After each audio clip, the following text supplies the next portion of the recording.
D'après les données de l'UNICEF et de l'OMS, la pneumonie et les diarrhées sont parmi les principales causes de mortalité en Guinée.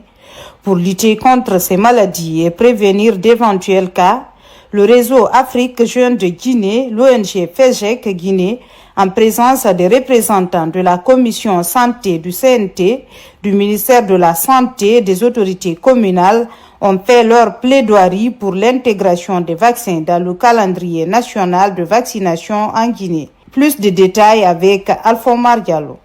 Les initiateurs de ce projet visant à intégrer les vaccins PCV et rotavirus dans le calendrier national de vaccination en Guinée ont été soulagés, tout comme le partenaire principal nigérian Vaccine Network, qui accompagne d'ailleurs ce processus de promotion de santé publique dont l'ONG FEGED et le RAJGI sont chargés à l'exécution de ce projet de lutte contre les mortalités infantiles des enfants de 0 à 5 ans sur le territoire guinéen. Pour le coordinateur du RAJGI, cet atelier revêt d'une grande importance. L'État qui a les moyens, qui a le pouvoir d'y faire face.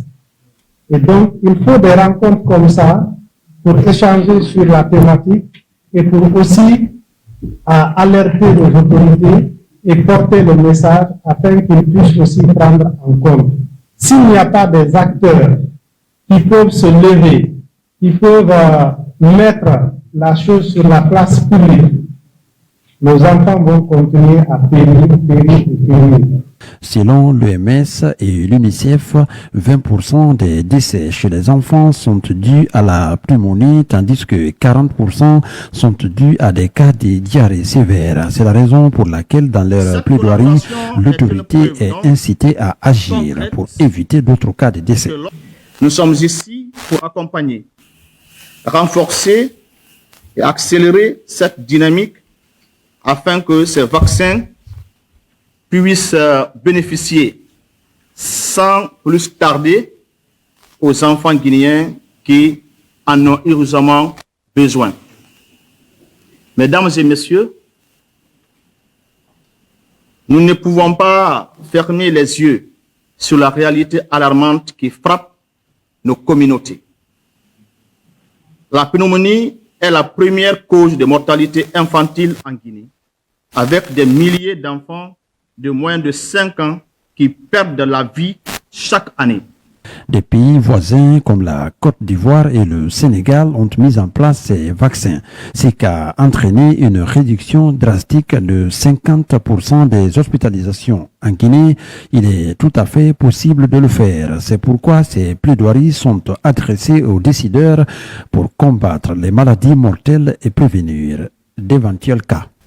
Le vaccin PCV est une solution éprouvée qui a réduit de manière significative le nombre de décès dans les pays qui l'ont adopté.